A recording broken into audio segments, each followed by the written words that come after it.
Pistons and Magic in Game 1 of their Round 1 series. And as a matter of fact, the Pistons actually were the only higher seed team to lose their opening game of the series. They fall 112 to 101 to the Magic. They actually never led in this game, which is crazy to think about. But yeah, I know it's you see this game and the gut reaction is, Pistons, they're in some trouble.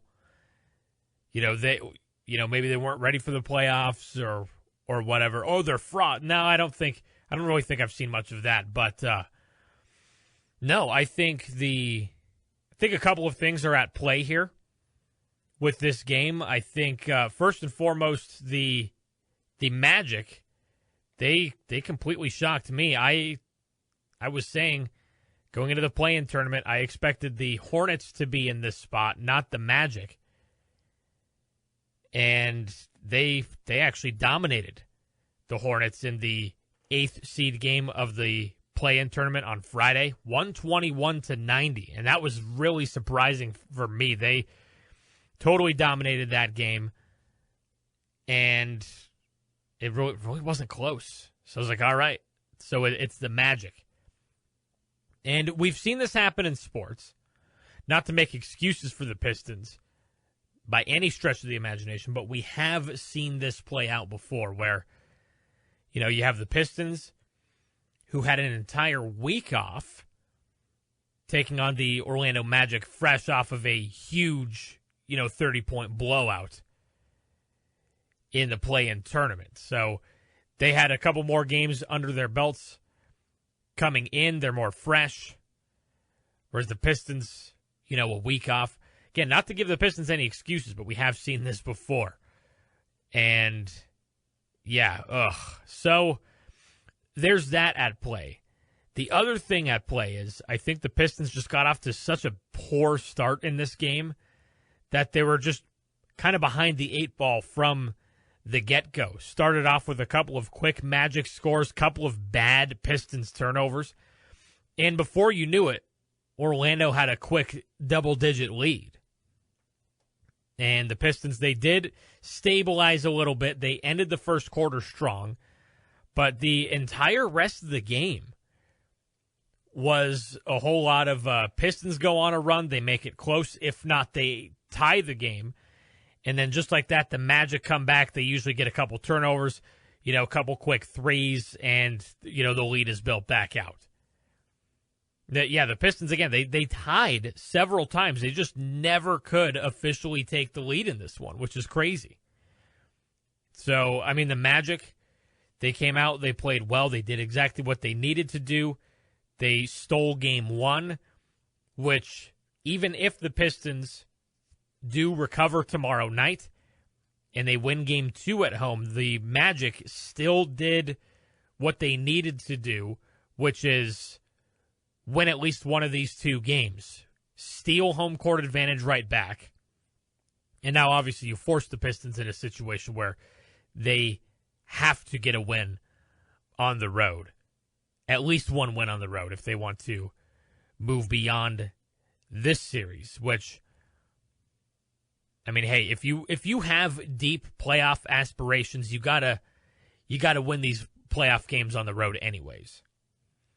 So, I don't know. I think, honestly, the Pistons will be fine. A, they're fully healthy. B,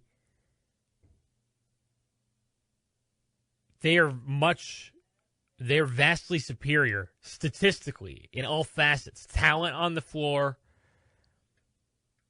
coaching, and just how they play. Both offensively and defensively, this Pistons team is vastly superior to this Orlando Magic team. Now, granted, this is the NBA, and like many pro sports, anybody can beat anybody at any time. So, on face value, and I know the Magic did beat the Pistons in a couple of the regular season meetings between these two teams. On face value, the Magic beat the Pistons in a game. It's like, okay, whatever, it's the NBA. But the other part of it is, The fact that this is the first playoff game getting underway. I think this is honestly the punch in the mouth that this Pistons team needs, because we all know it's been a rapid ascension for this young Pistons team. Just 2 years ago, they were that team that was basically destined to finish with the worst record in the league, by the time we got to December. Fast forward now one more year to last season. Young team on the rise, gets hot in the middle of the year, goes into the playoffs as the number 6 seed, and has a pretty good series, losing in 6 games to the New York Knicks. A couple big wins in that series as well. And then now this year, they were the number 1 seed the entire season, right from day one to the final game of the regular season. Number 1 seed, they never dropped down to the 2nd seed or lower.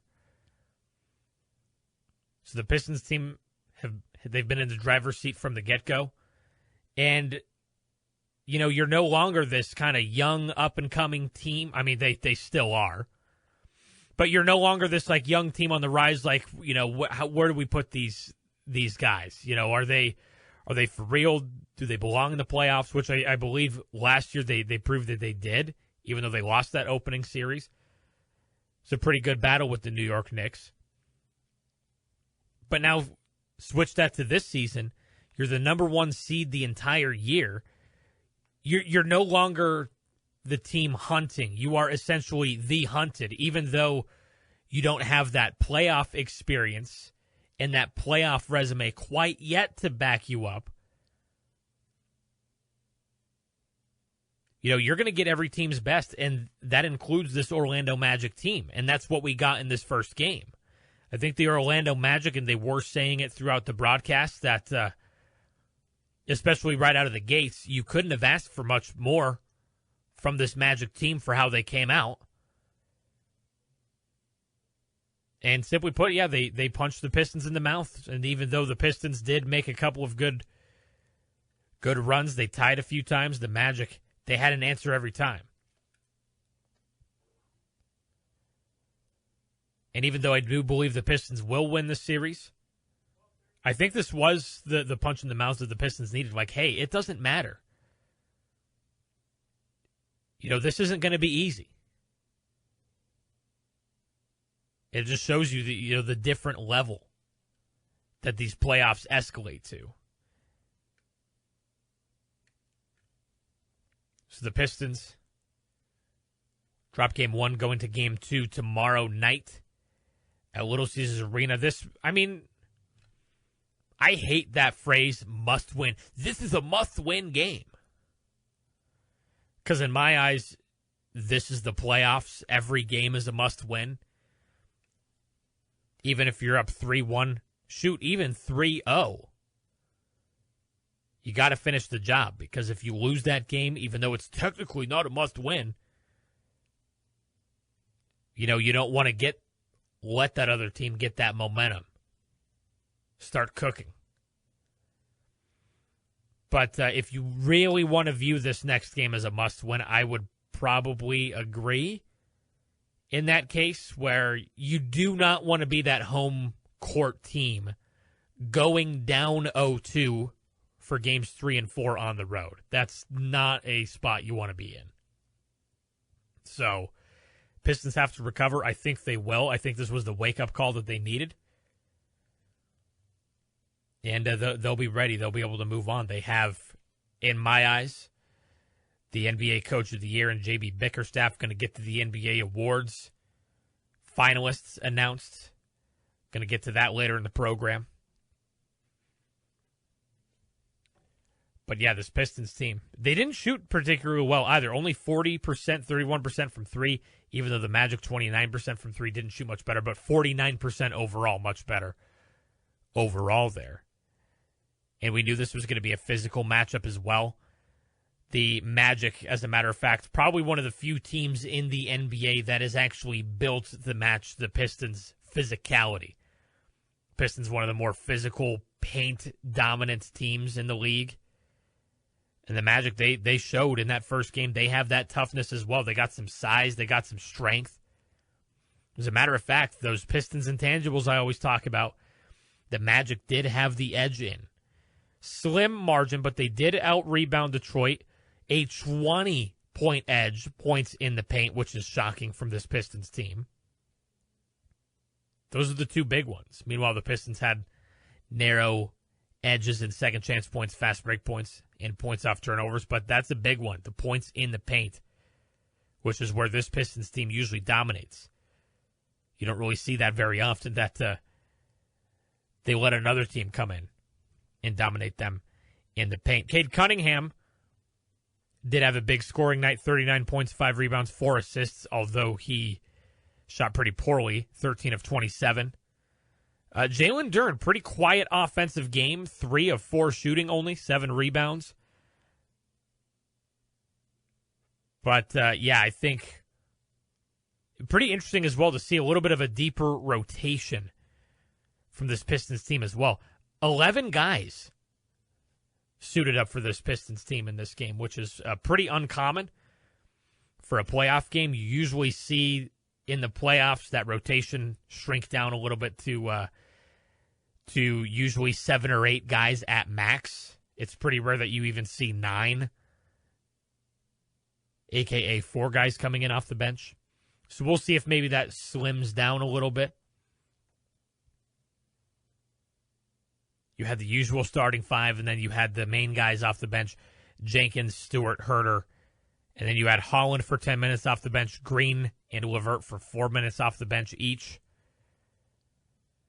So we'll see. I would expect it to be Jenkins, Stewart, and Herter to be the primary guys off the bench. Who knows? Maybe you get some Paul Reed action in there, because that guy's terrific as a third-string center. Might not be a bad idea to go to him every now and then.